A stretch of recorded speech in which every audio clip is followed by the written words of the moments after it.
That feels good. That's all the time I needed to fill. I appreciate that. Thank you, man. Feels great. I'm feeling good. I actually just recently had to go to the emergency room, though, and I had some stomach virus thing. I almost called an ambulance. It's weird, even considering calling an ambulance for yourself. You know? You call ambulances for other people, right? What are you supposed to say about yourself? Can you come get me? Yeah, I don't feel so good. Just come on in, I'll be lying on the floor.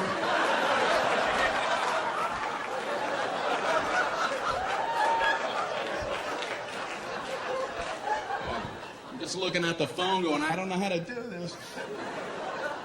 I don't know what to do. It was at night, so I drove myself to the emergency room. That's a nice, relaxing drive. No, after you. Merge, everybody merge.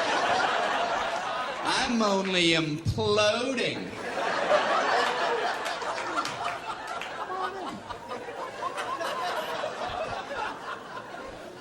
So I pull up at the entrance to the emergency room. No valet parking. I mean, if that's not the biggest oversight in our solar system.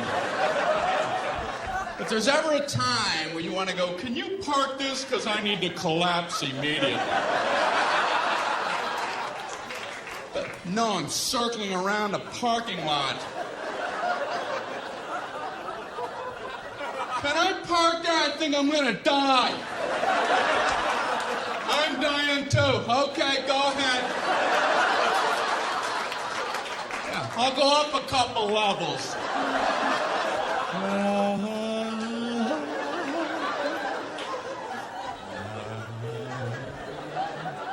Unbelievable. I don't care if you're driving yourself or someone else to the emergency room. You still want to get out and run in with them. Are you supposed to drop somebody off and go park a car? Okay, you go in. Tell him you're shot.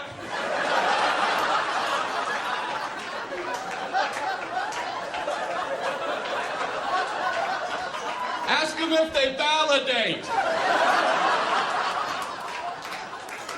Unbelievable. So I finally park, you know. I go in to check in. They ask the most insulting question when you check into a hospital. What seems to be the problem? What seems? Well, it seems. It seems like everything on my inside wants to be on my outside. But I'm no doctor. What kind of condescending question? So they check me into my luxurious half room. There's a curtain down the middle with a mystery patient on the other side. And he's moaning over there. Thinking, man, they're never going to help me with him moaning like that. So I got to out-moan him, you know.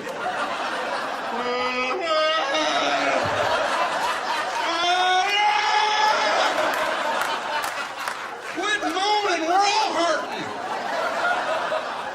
The whole floor is like a haunted choir. It's got to be hell to work in this environment.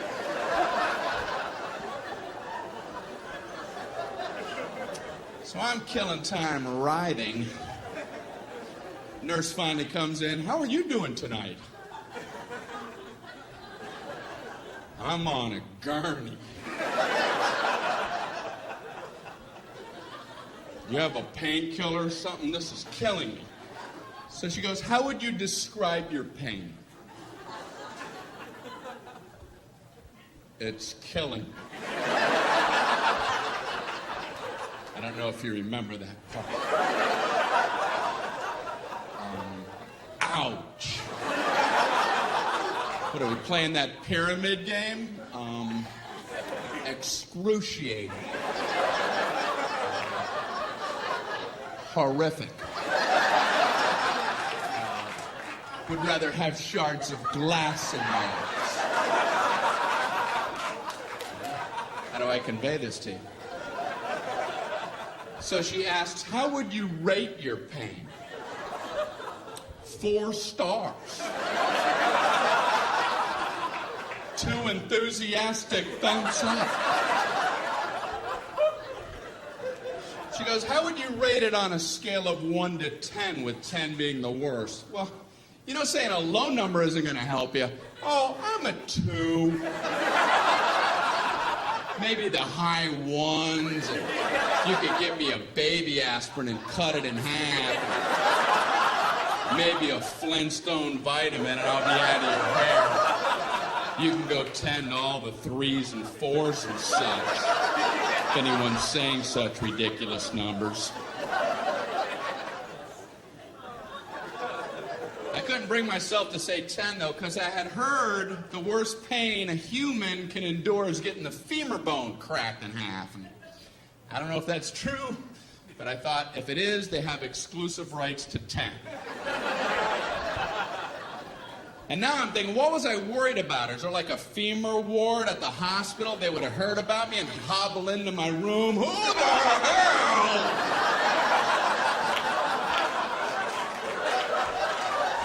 had the audacity to say he was at a level 10?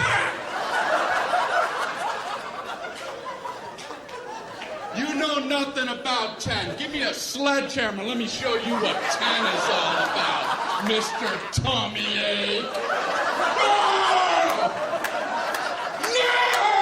No! How can I possibly say 10? I can't. So I thought I'll say 9. And then I thought, no, childbirth. I better not try to compete with that. And then I'm thinking, you know, it must be hell giving childbirth when your femur bone's cracking.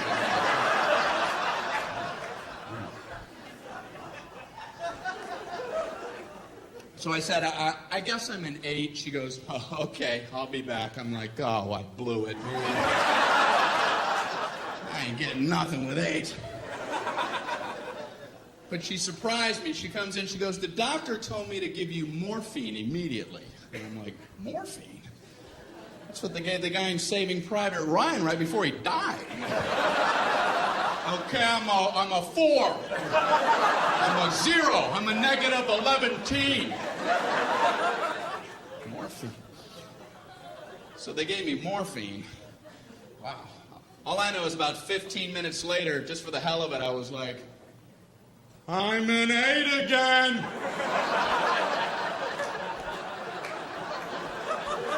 Guess who's an 8? And they finally checked me out. I'm walking down the hall going, say 8, say 8, say 8, say 8. Happy 8 day. Did you get some 8? Did you get any 8?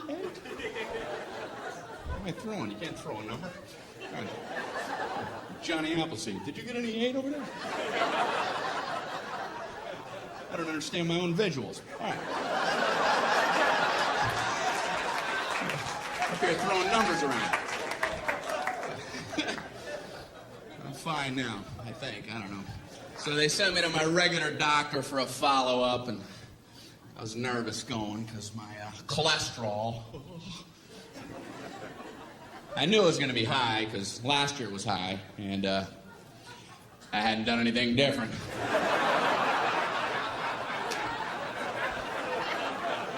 What are the odds your cholesterol is going to plummet for no reason? Come on, 200, come on! 337, how can that be? I had Burger King coupons in my pocket. It's inexplicable.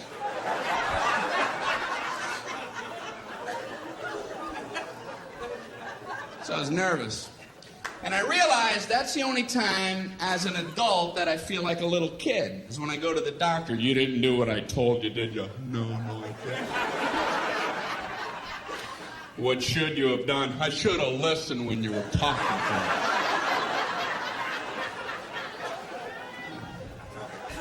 What are you going to do from now on? Pay attention when you say things. When are you going to start? I'm going to start right now. Immediately. Tall doctor. He's a good doctor, I think, you know. I told him I get heartburn sometimes, so he goes and gets me a list of things that cause heartburn. I'm looking at the list and I'm like, I already know this. I know how to get it. That's like going into the hospital with a cannonball wound and they show you a list. Here's how you get cannonball wounds. I have a cannonball wound.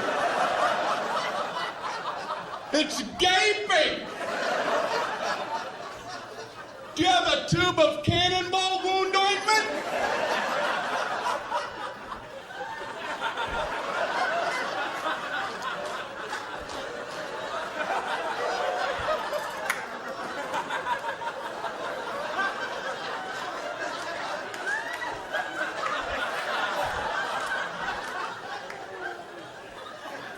Number one, do not stand directly in front of a cannon.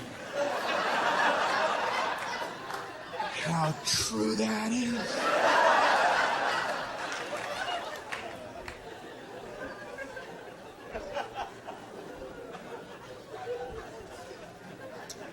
So, my doctor looks at me and says, you should probably drop a couple pounds there, Brian. Thank you. Only your doctor has carte blanche on insults. He just insults you for a while, and then you pay him for the insults on the way out.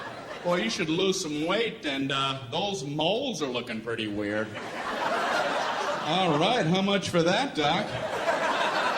When can we get together again? Big fat mole man walking out of your office. Thanks for the confidence boost. I'm off to the Macy's Day Parade. Grab a rope! What does he care? You're big and you're ugly. Next. He does care. Doctors are good people. That's why they avoid the word pain. It's a buzzword. They won't hit it a lot. They don't want to scare anybody. Doctors will tell you all about pressure. They'll tell you all about the pressure you're going to experience. If a doctor tells you you're about to feel some pressure, buckle up. In a moment, you're going to feel a little bit of pressure. The pressure hurt like hell! Pressure. All pain involves pressure. That's one of the definitions of pain. You could be swinging a 2x4 at your head. In a moment, you're going to feel a little bit of pressure.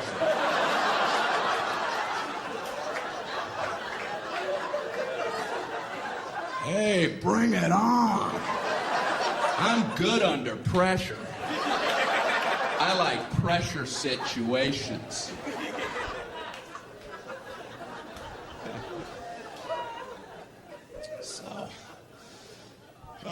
So my doctor, he told me to watch what I'm eating, told me to read food labels. I'm in the store reading a Fig Newtons label. I've always liked Fig Newtons. I'm trying to see if it's okay to eat them, and everything looked fine, the fat content, everything. I looked at the serving size, 2 cookies. Who the hell eats 2 cookies? I ate Fig Newtons by the sleeve. 2 sleeves is a serving size. I open them both and eat them like a tree chipper. Fig Newton shavings coming off the side.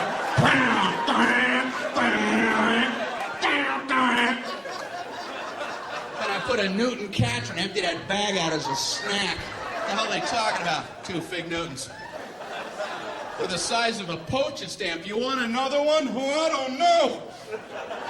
I've already had 2 whole entire Fig Newtons. Maybe I could try to muscle one more down, but I don't think I'm gonna. I am stuffed up to the rafters. They're nuts. We got an ER here. We got a 3 Fig Newton eater. How many did he have?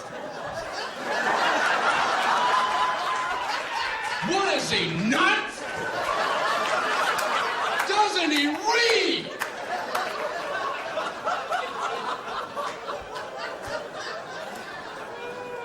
Who's coming up with serving sizes? A serving size of ice cream is a half a cup. What is that? Is that like a joke some guy put on there? Hey, come here. Look what I put for the serving size.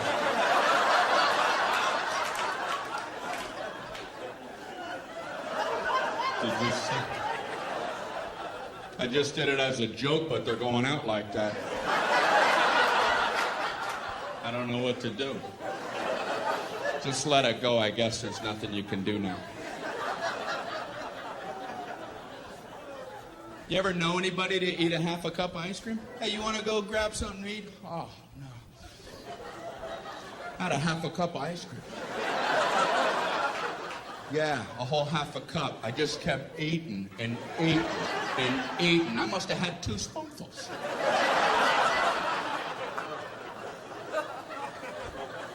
I think a serving size of ice cream is when you hear the spoon hit the bottom of the container. Clank, when you can't do this anymore. I even ripped the side. I'm not sure what they're talking about for the half a cup of ice cream. I have to lay off dairy, though. That's what my doctor threw in as I was leaving his office. Oh, and lay off dairy. I'm like, what the hell? What kind of blanket sweep is that? And no more happiness.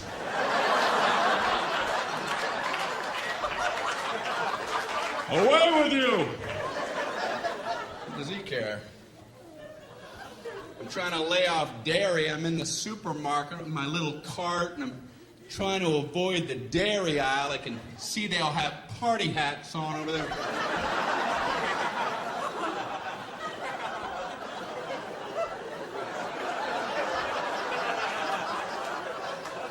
I'm in the juice aisle. Slooped over with juice people. Ugh.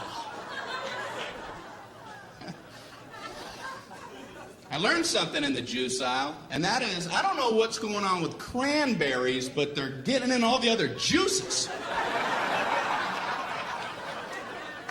Whoever the salesman is for cranberries does a great job. He's showing up everywhere. Hey, what do you got, apples? Put some cranberries in them. We'll call it cran apple. Go 50-50. What do you got, grapes? How about cran grape? What do you got, mangoes? Cran mango. What do you got, pork chops? Cran chops. Why don't you back off, cran man? Why don't you take your sales trophy and have a vacation? He's working too hard. He's making the other fruit guys feel bad, you know? Like the banana guy wakes up. Man, I ain't into nothing.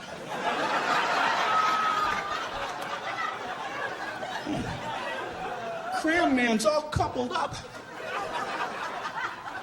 You gotta get cracking, banana man. You gotta get on a stick.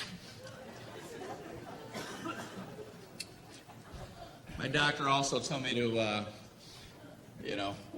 eat more fruit. So I had some Pop-Tarts this morning. Nice thin layer in there. You ever look at a Pop-Tarts box? They have directions on there. Can there be a simpler food item than Pop-Tarts? Like if the directions weren't on there, would somebody, what the?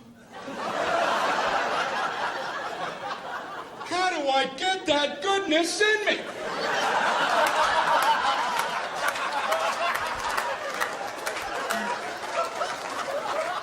What do you do? How do you get it done? You read, man. That's what you do. They have 2 sets of directions. In case you don't understand one set, you abandon that whole track and get on something a little easier for yourself. They have a set of toaster directions which, believe it or not, is more than one step. How could there possibly be more than one step? I can only think of one. Step one, toast the Pop-Tarts. Go ahead, toast them. Hey, are you still reading this?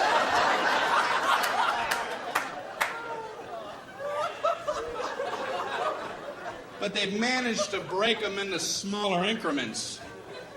These are some of the actual steps. I would love to be in the room watching somebody who has to consult these toaster steps. Okay, number one, remove pastry from pouch.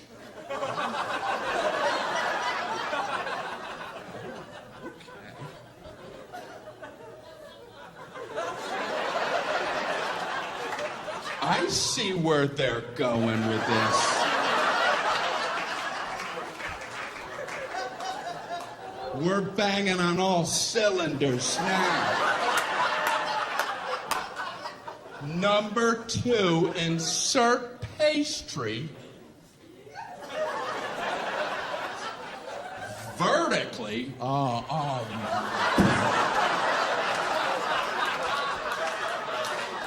They're reading toaster directions. You're going to throw the vertical concept at them?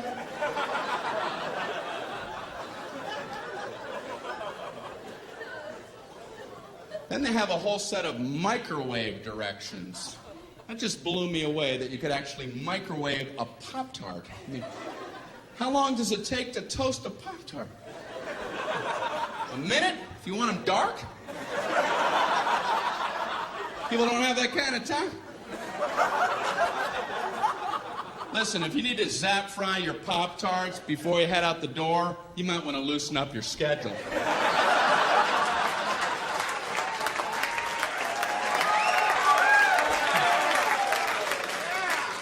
And I swear it says microwave on high for 3 seconds.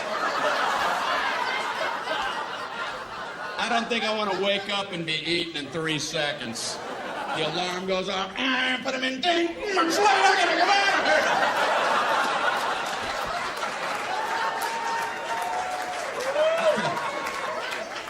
here. If you're waking, eating, and hauling in 3 seconds, you're booking yourself too tight. Pick up some Montana brochures or something. You're not living properly. We just moved. I called UPS to ask them to help out with some boxes. And, now, they're a good service, but you have to have information ready about your boxes before you even call them. I had no idea. I called them up. Yeah, I have 10 boxes. If you come pick them up. We need to know the weight and the girth. Okay, goodbye.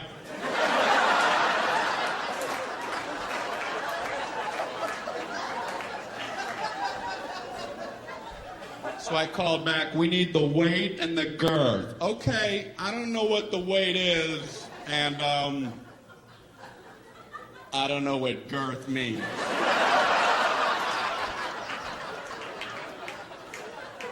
So now what's the procedure?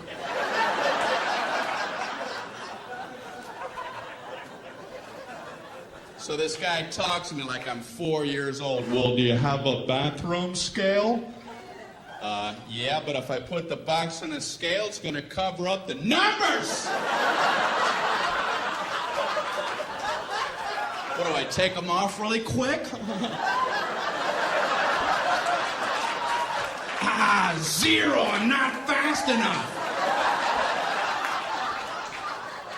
What's he talking about? So then he gives me like his Mr. Wizard formula. How about if you stand on the scale and weigh yourself, get off the scale, pick up the box, get back on, weigh you and the box together and subtract your own weight. I'm going, slow down! Hold on, Professor!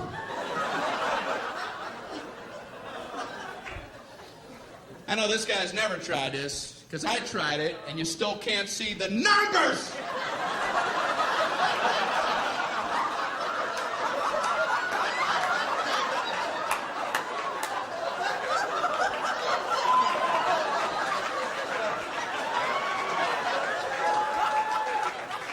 What am I, Mr. Olympia?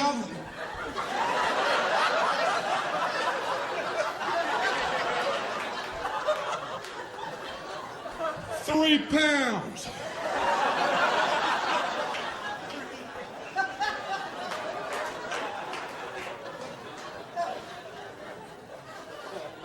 Then I had to hang up in the middle of his girth formula. He kept assuring me it was easy. You know, the girth is very simple to figure out. You take the length and you double that by the smaller of the height after you triangulate the hypotenuse from the third side. And, okay, I gotta go. I'm getting another call. Yeah, I'm too stupid to talk to you. I just want to not be on with you any longer. So this is true. I figured I would call back and just make up some numbers, you know. Let them come out and pick them up. If it's wrong, I'll pay the difference. Just dispatch the truck. Please. So I called back. Yeah, I have 10 boxes and... No, I'm another guy. Yeah, and they all weigh exactly 22 pounds, and they'll have a girth of 3. 3 what? 3 girth units.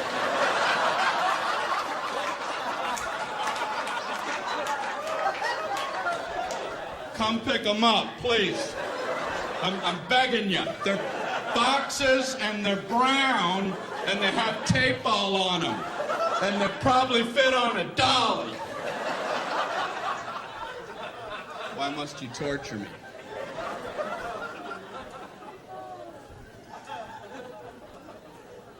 We needed a refrigerator for our new place, and I've never bought a refrigerator in my whole life. I went into the appliance store. There's like 900 of them lined up. There's a salesman there. What's this guy supposed to say about refrigerators? Well, you have this refrigerator right here. This keeps all your food cold for 600.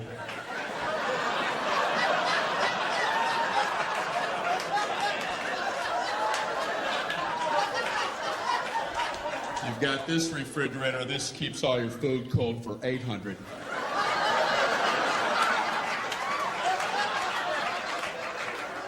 Check this out. 1,400 keeps all your food cold.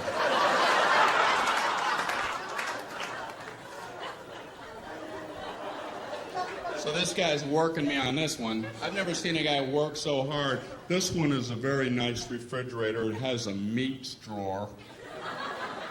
And what you do with that,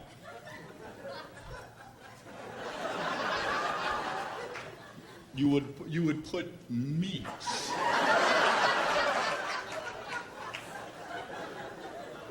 Whatever varieties that you would choose, these would be your meats. So there's no requirement on the types of meats. You could pick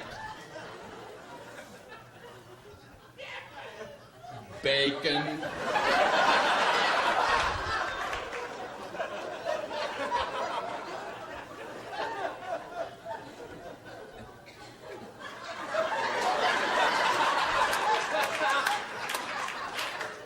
marbled meats. There's an endless selection. Endless. And this one also has a crisper for crispy things.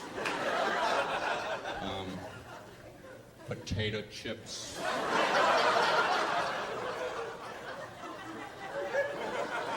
Look in the door when the door's open. This has an egg area. And that's a very nice thing. It's an area for eggs. You put them all in the egg area. You come home and you go, hey, where are the eggs? Right in the egg area.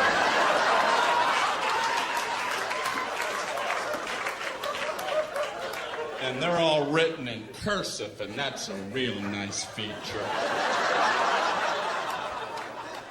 It is. That is a nice touch.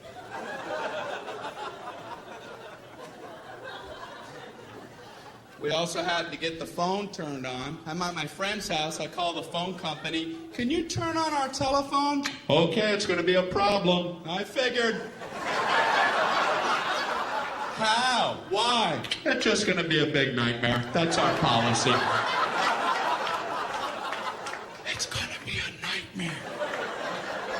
Something about hell on earth.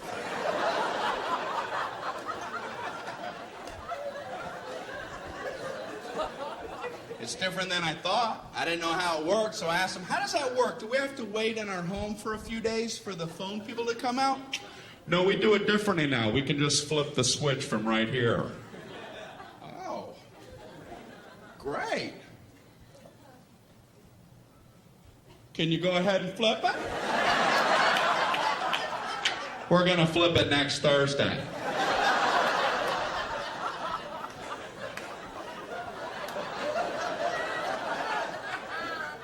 Can you flip it right now? We're going to flip it Thursday, late, or Friday, or sometime in November. Can you see it from where you're at?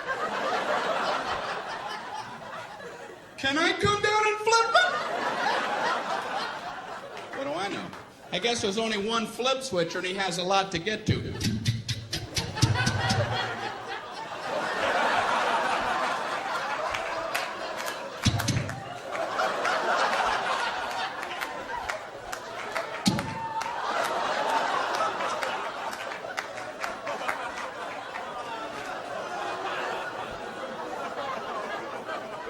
I assume they're tiny. Maybe they're big giant switches and they're really hard to flip, you know? Man, he's never gonna get to my house. I want to go down there and cheer him on. Go, switch flipper, go! Flip them switches! Flip them good! Switch flipper! Get him riled.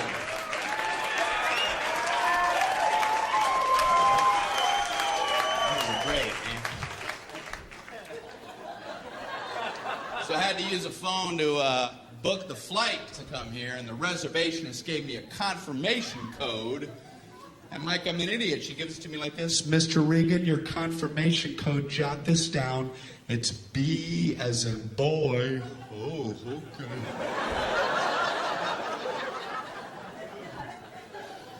P as in Paul. Slow down.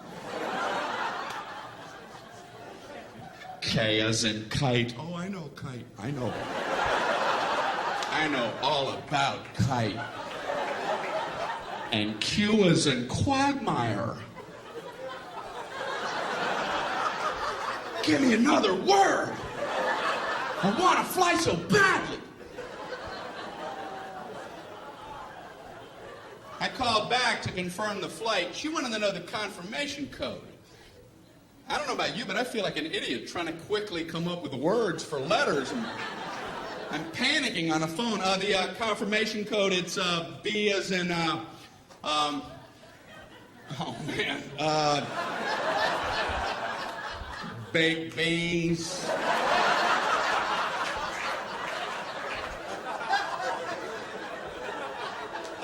P as in pneumonia.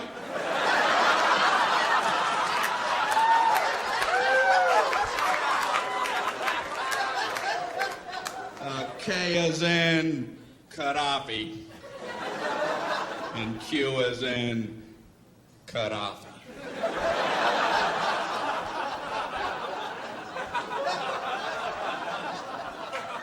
They only do that with letters. Nobody ever does that with numbers. My code, it's 4 as in 423.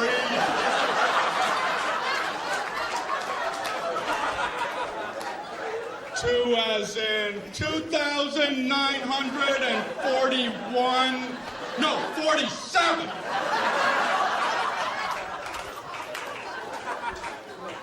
Pretty short code.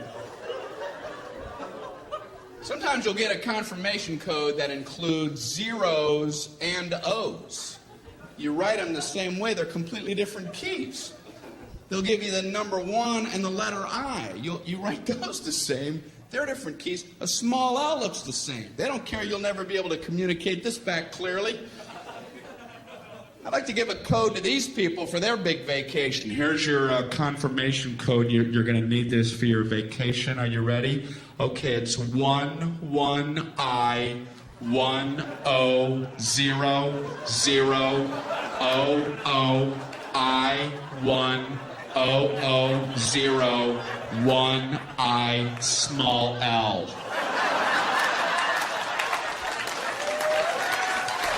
Yes. Bon voyage.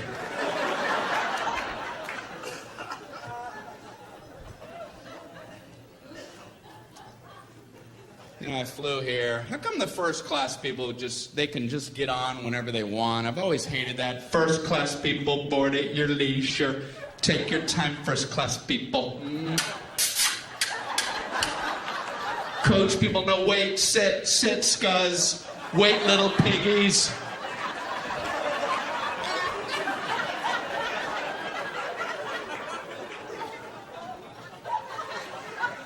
So when you do get on, the first class people, they're already sitting there. They're all sprawled out in their big thrones.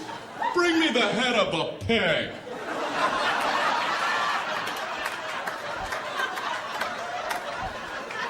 And a goblet of something cool and refreshing. Anyone have a fiddle? Make someone from Coach fiddle for me. Amuse me. They have fiddles in the overhead racks up there. You're not allowed to even use their bathrooms. The bathrooms up front are for our first class passengers. The coach bathrooms are located at Newark Airport. Concourse C. Concourse C, ladies and gentlemen. So when you do board, the first class people, they're sitting there. A lot of them are working as you're boarding. They have computers out and calculators. They're looking up at you like, hey, we're making money right now. Right now we're making money. Go, get in the back. Close that curtain. I don't want to see it. Even in my peripheral. Huh? Snap it shut. What's the matter with us? They gotta cover us up with a tarp. And you go in the back, everybody has coloring books. Hey, come here, where was you? Where was you at? You're in the middle, and there's 9 of us, and you're in the middle, and we have all the armrests, so you gotta sit like this. You gotta figure out a way to eat your snack while your elbows are touching. You gotta learn how to twist your little plastic utensil.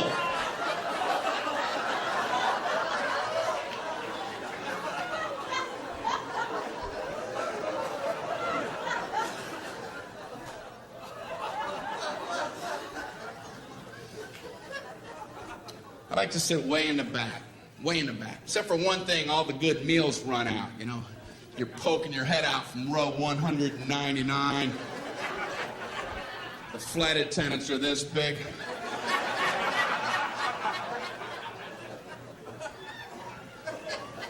You can hear the good meals getting snagged.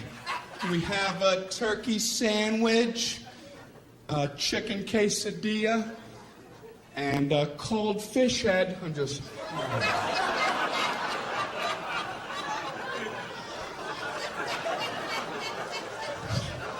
I wonder what I'm gonna get.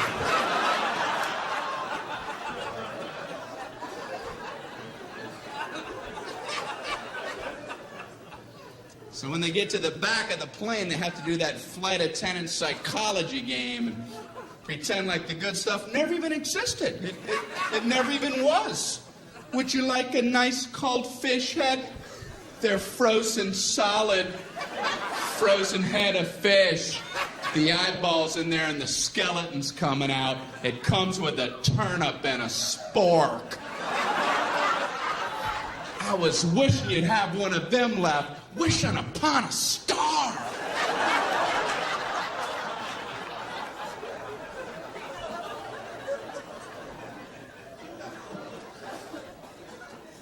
But I admire flight attendants, man, I really do.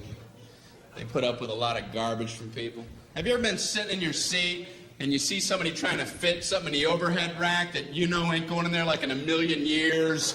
They have like a mattress and a lamp.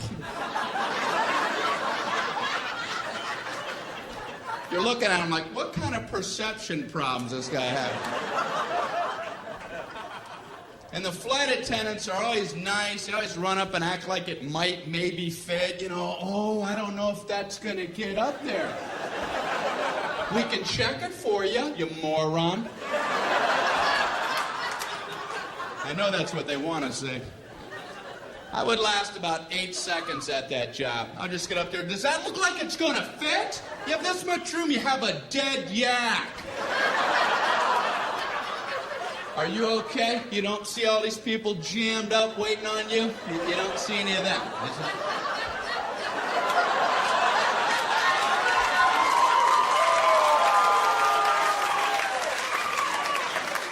Oh, this is your world.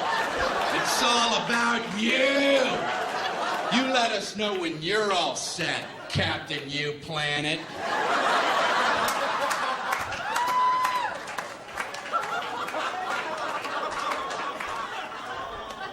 And I feel bad for the gate agents because they try to get the boarding process to run smoothly, but no one will listen to them. Don't blame them. They try, they get on the intercom. Ladies and gentlemen, we're about to begin boarding. If we could ask for your cooperation, would you all please remain seated until your row has been called? Everyone, please remain seated. Everyone, please back away from the gate. Please back away from the gate. Somehow, by the time that comes out the speakers, it must sound like, Everybody up and rush the door. everyone, immediately try to squish your fat butt simultaneously in the small gate door area. Hurry. Push and shove, everyone. Push and shove. Do whatever you have to get on board. This is the last helicopter out of Vietnam.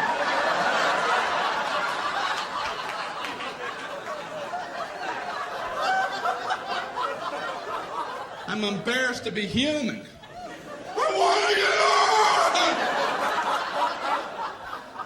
You're gonna get on. I want to get on before everybody else!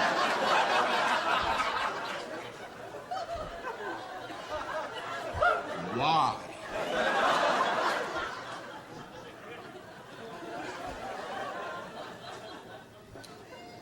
Human beings, man. I'm sure you've been at airports with the moving sidewalks. Right? You know the whole stand right, walk left concept? Well, for some people, unlearnable.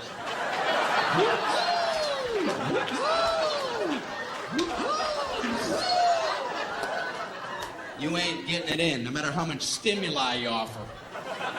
I've been on them where I don't understand how people don't see that that's the system. There's a big yellow dotted line going down the middle, and it's stenciled every 3 feet on the sidewalk. Stand, stand, stand, stand.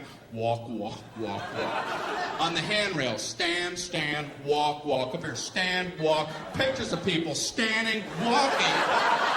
And I've seen footprints together and apart. And you still have people riding that left handrail. It's fun to fly.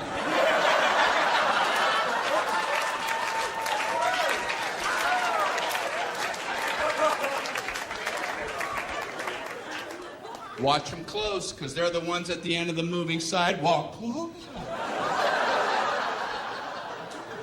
Something changed. Something changed.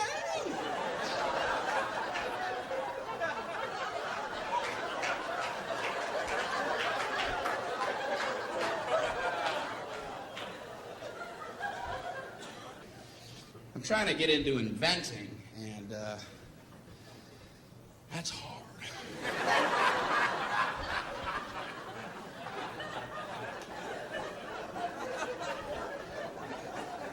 I know what I'm going to try to invent, I don't know if I'm being overly ambitious, but I'm trying to invent an ironing board that when you open it, it doesn't sound like this.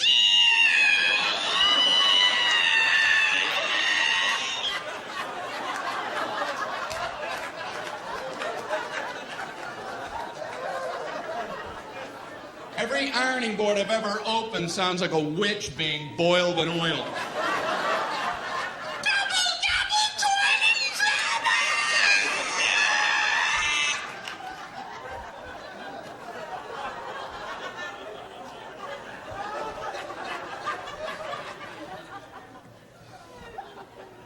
You ever just look at an ironing board?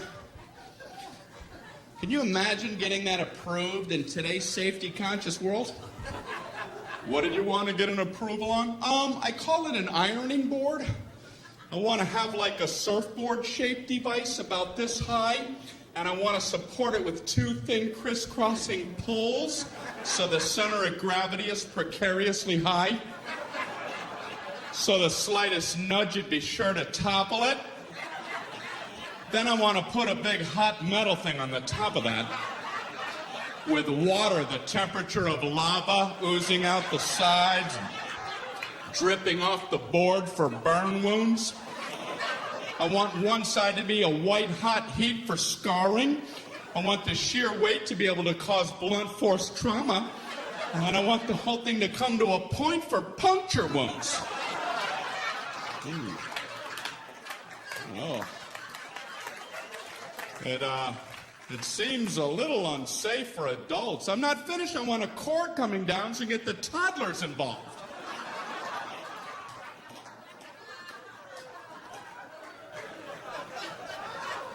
Why are we allowed to have these? Inventions intrigue me. I was reading about the walkie-talkie, and I read it was a military invention. That surprised me, because usually military stuff has strong names, Apache helicopter, Tomahawk missile. Walkie-talkie? How did that slip through the system? It's a general talking to some guy. What do you have there, soldier? Well, it's a new communication device. It's untethered, which will enable the troops to speak effectively when they're in the field. What's it called? Walkie-talkie. Look, I'm walking and I'm talking. Now you walkie-talkie, General. I'm walkie-talkie. Are you walkie-talkie?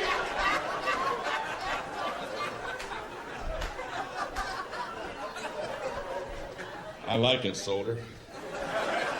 What's this explosive device? The whammy-kablammy. And this is the Rudy Tooty aim and shoot.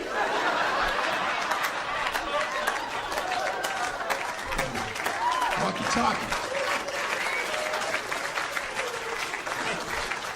I'm wearing new contacts. I just had my prescription changed after 6 years. You ever wait that long? Then you get new lenses. You're like, man, I could have been seeing things. How can instantly improved vision not be at the top of your to-do list? I'll see tomorrow. I don't have time. I don't have time to see clearly. No, I don't. No, I can't do that. You see what's on my desk?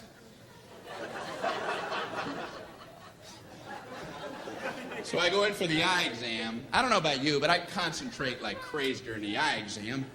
You don't want to get a D on that thing. End up with these big, thick Coke bottle lenses. I didn't take it serious.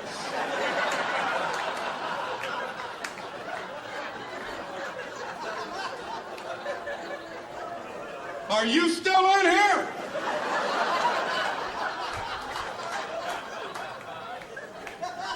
I'm just seeing shadows and shapes. It's important. They don't call it a quiz. So I go in there, I sit in that big chair. He slides that big giant thing on my face. Are these my glasses? What happened? happened to me? That'd be a hell of a pair of glass. Do I like it better like this or like this?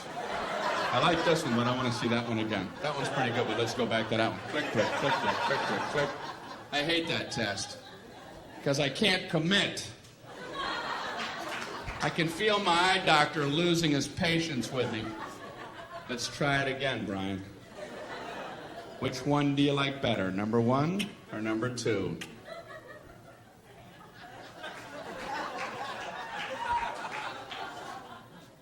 I don't like either one of those.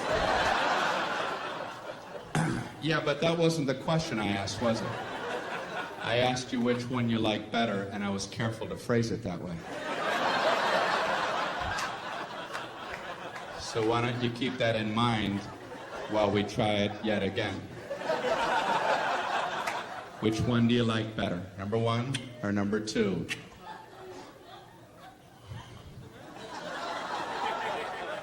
They're about the same. Well, why would I waste your time and mine by making them both the same? Did you ever stop to think about that? You ready to try it one more time? What do you want from me? Way too much pressure during that entire exam. They do one test every time. I don't know what they're looking for. All I know is I get an anxiety attack in the middle of the damn thing. Tell me the exact moment point A is directly over point B. I'm like,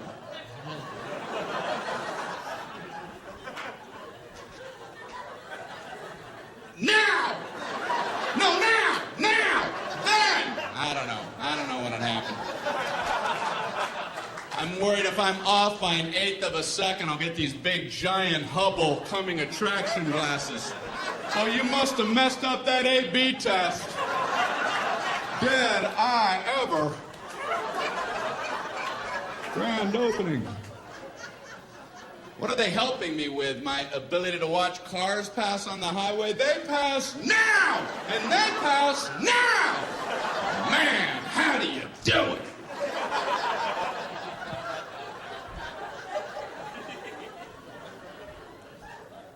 It's weird in the eye exam room. It's just him and me. It's dark in there. The door's closed. It feels strange when he pulls his chair up uncomfortably close to you.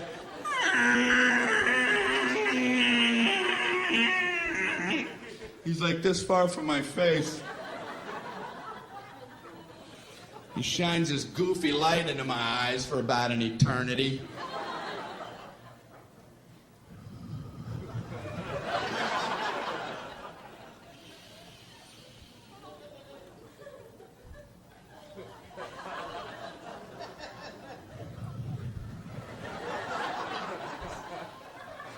How you doing there? I'm a little uncomfortable. Can you back up a tad? Are you looking at my soul?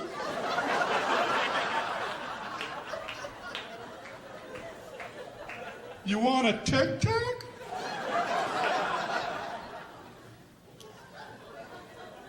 So he says, you know you have one eye set a little bit higher than your other eye? No. I did not. He goes, it doesn't affect your vision or anything. I just thought you might want to be self-conscious for the rest of your life.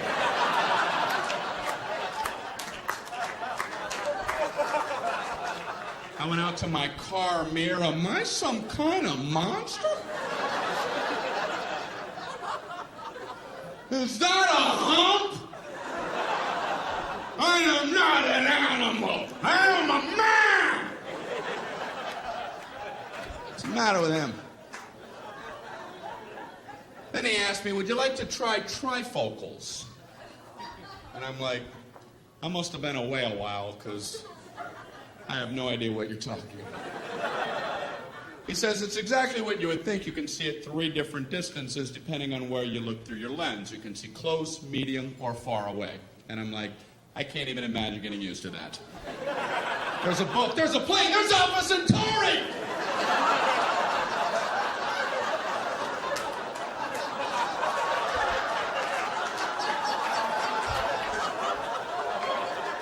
Do people need this kind of range?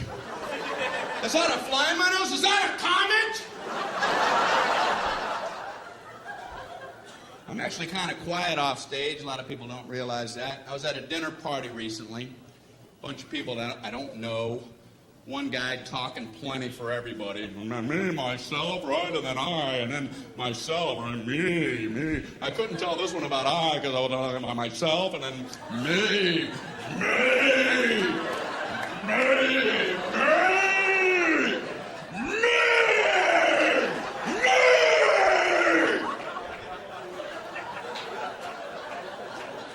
Beware the me monster.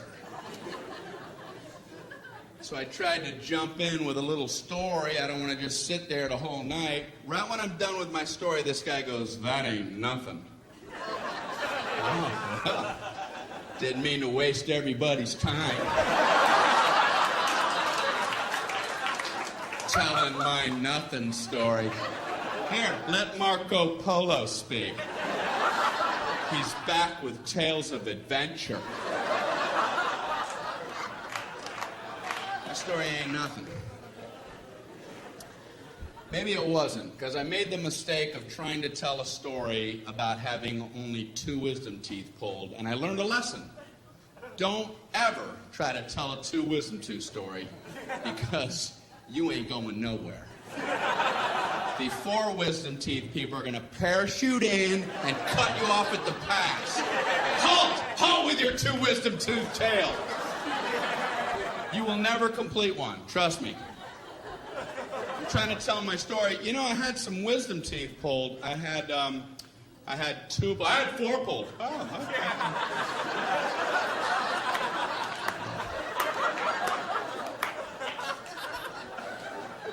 No 5, no 9. I had 9 wisdom teeth pulled. All of mine were impacted. They were all coming upside down. The roots are wrapped around my tongue, coming out my nose. They were tusks. I was a warthog. No anesthesia. They pulled them out with pliers. I was eating corn on the cob that afternoon.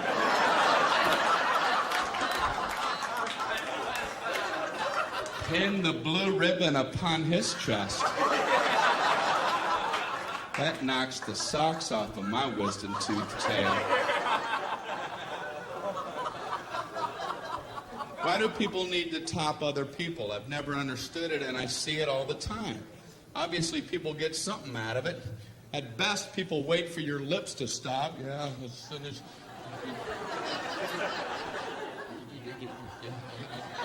Okay, yeah, you, me! You, me! You see the difference? You see that? Now I do. What is it about the human condition? People get something out of that. That's why I have a social fantasy. I wish I was one of the 12 astronauts who have been on our moon. They must love knowing they can beat anybody's story whenever they want. They can sit back quietly at a dinner party while some other person, some me monster's doing his thing, and let him go. Let him run with the line while you be quiet. Oh, really? Let him have his moment. Yeah, I'm a big traveler. I have my business. I got my own global enterprise I got to check. You know, driving in the Autobahn because I keep a fleet of sports cars over in Zurich. You know, I got this Swiss account that I want to check. Mount Kilimanjaro expedition, might have to cancel that. You know, runways in Aspen are a lot shorter the first time you go in there. The Pacific Rim Company, we're going to try to take that over. And global enterprise.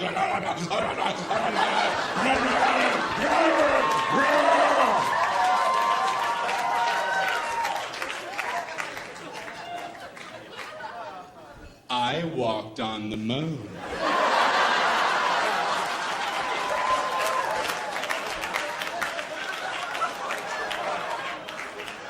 Well, you have the floor, Moonwalker. You know, you mentioned driving on the Autobahn. That reminded me. Once I was driving in the Sea of Tranquility. In my lunar rover. And I, too, was worried about our speed till I remembered, wait, we're the only ones on the moon.